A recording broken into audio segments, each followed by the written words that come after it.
22 એપ્રિલે જમ્મુ અને કાશ્મીરના પહેલગામમાં થયેલા આતંકી હુમલા બાદ ભારતે પાકિસ્તાનને જડબાતોડ જવાબ આપ્યો હતો। ઓપરેશન સિંદૂર હેઠળ ભારતીય સેનાએ પાકિસ્તાનના 9 આતંકવાદી ઠેકાણાઓનો નાશ કર્યો।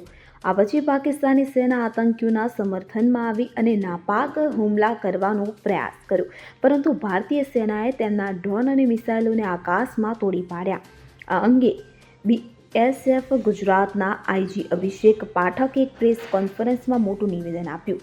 BSF ગુજરાતના IG અભિષેક પાઠકે ગાંધીનગરમાં ઓપરેશન સિંદૂર વિશે જણાવ્યું હતું કે 7 મેના રોજ ભારતીય વાયુ સંરક્ષણ દળ દ્વારા પાકિસ્તાનના ઘણા આતંકવાદી ઠેકાણાઓને નિશાન બનાવવામાં આવ્યા હતા કે જેમાં ઘણા આતંકવાદીઓ માર્યા ગયા હતા।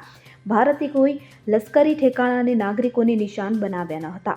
તમામ દળોને ડર હતો કે ભારતની કાર્યવાહીથી હતાશામાં પાકિસ્તાન કોઈ મોટું પગલું ભરી શકે છે।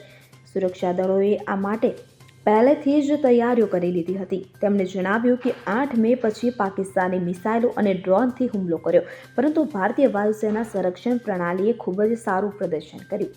આ સમય દરમિયાન ગુજરાત સરહદ પર પાકિસ્તાન દ્વારા 500થી વધુ ડ્રોન મોકલવામાં આવ્યા હતા, પરંતુ સંરક્ષણ પ્રણાલીને કારણે કોઈ સુરક્ષા કર્મચારી કે નાગરિકને કોઈ નુકસાન થયું નથી। IG અભિષેક પાઠકના જણાવ્યા અનુસાર ગુજરાતમાં 800થી વધુ મહિલા BSF કર્મચારીઓ છે। સમગ્ર કામગીરી દરમિયાન તમામ મહિલા BSF કર્મચારીઓને સરહદ પર તૈનાત કરવામાં આવી હતી। Bureau report CN24 news. હવે જુઓ દેશ દુનિયાની તમામ ખબરો તમારી આંગળીના ટેરવે।